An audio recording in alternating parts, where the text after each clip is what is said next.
Bien, donc on tenait absolument à ce qu'il y ait un temps d'atelier pour un petit peu se mettre en action sur un certain nombre d'objets plus précis. Je ne sais pas ce que ça a donné, ça s'est bien passé? Ça s'est très bien passé.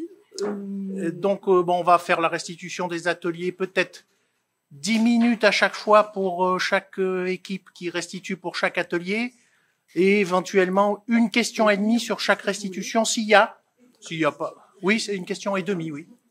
Et donc voilà. Donc, atelier 1, préfigurer une permanence d'aide aux recherches administratives en 10 minutes, ça va être une performance. Mais oui, mais on va le faire, on va essayer. Une performance. Voilà, sans montre en plus, donc arrêtez-moi au bout de 10 minutes.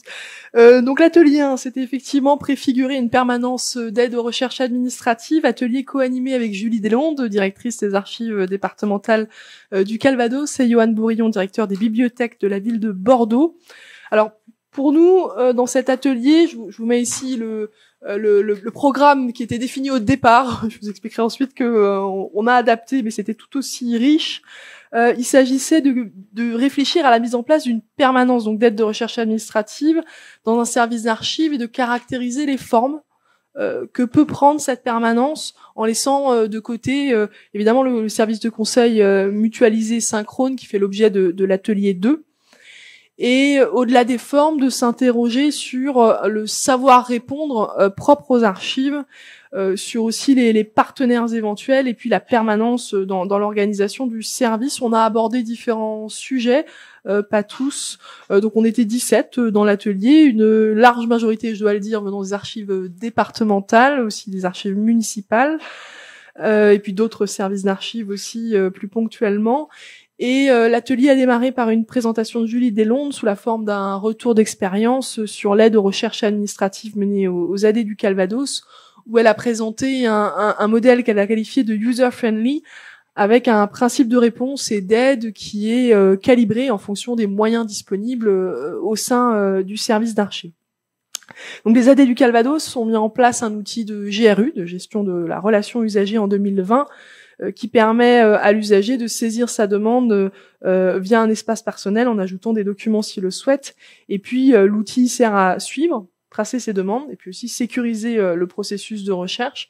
C'est pour tout type de demande, les recherches généalogiques ou historiques personnelles, les recherches administratives personnelles aussi, et puis la recherche professionnelle non généalogique.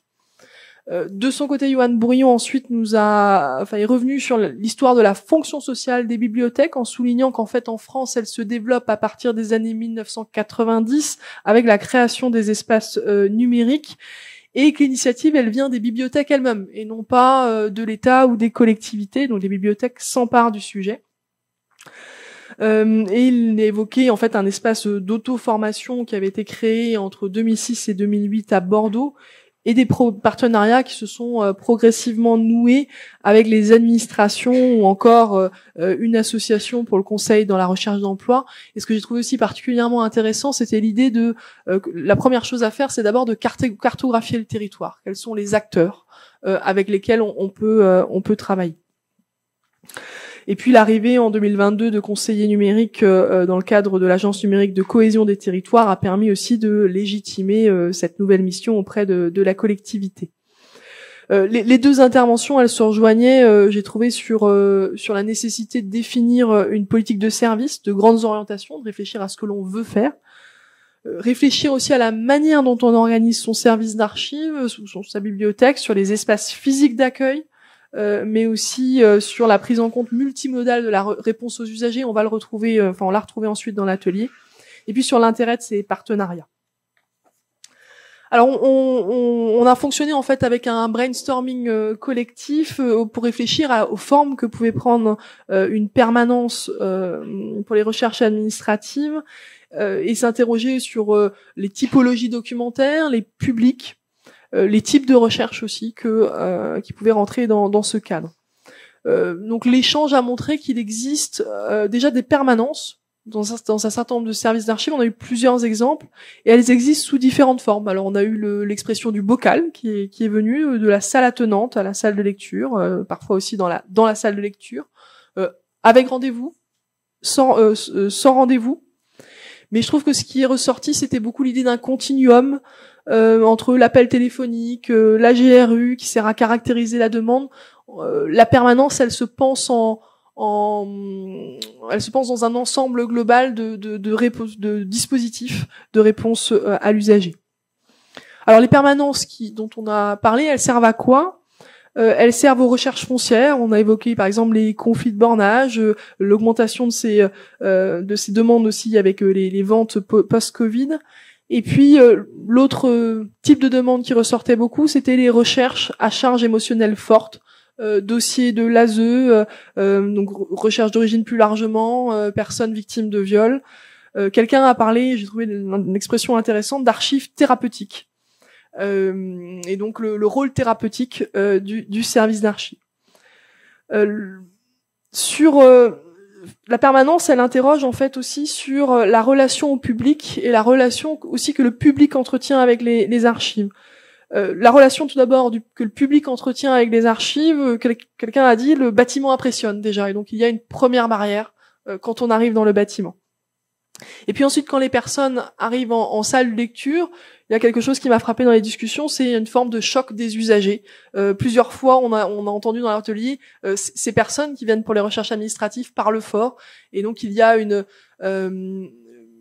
difficulté à faire vivre, faire coexister au sein de la salle de lecture ces différents publics avec leur pratique, leur manière de fonctionner.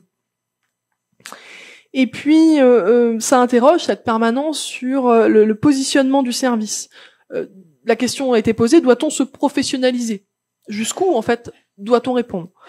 Donc, un service soulignait, par exemple, une personne d'un service soulignait qu'il faut dans son service 5 personnes sur les recherches pour acquérir cette expertise, de faire le choix de la professionnalisation. Ça coûte, ça demande 5 personnes plus un coordinateur. Et donc ce sont pas 5 personnes en salle de lecture, mais 5 personnes qui font le lien avec la salle de lecture. La difficulté du positionnement, elle vient aussi du fait que ces personnes qui formulent des demandes d'aide aux recherches administratives cherchent une expertise juridique, et le pendant a été fait entre cette demande d'expertise juridique et quelqu'un a mentionné l'expression d'insécurité juridique de l'autre côté au niveau des archivistes, parce que ils cherchent une expertise juridique, les archivistes se sentent parfois en insécurité juridique, n'étant pas évidemment juristes. L'autre difficulté qui est ressortie, et je m'arrêterai là pour tenir mes 10 minutes, si je les tiens, c'est la difficulté d'accompagner au niveau émotionnel. On a vu, je trouvais, différentes manières de réagir qui ne dépendent plus du service dans lequel on est, mais de son rapport aussi personnel que l'on peut entretenir aux émotions des autres. Par exemple, quelqu'un a dit on est nul pour accompagner au niveau émotionnel, on préfère transférer à d'autres. Dans un autre service, quand on a une recherche de ce type, on descend parce que c'est une priorité. Donc il y a ce rapport de chacun aux émotions des autres, et puis je dirais ce qui sous-tendait aussi ce qui était sous-tendu dans toutes ces prises de parole, et ce sera mon dernier mot, c'est le sentiment d'utilité.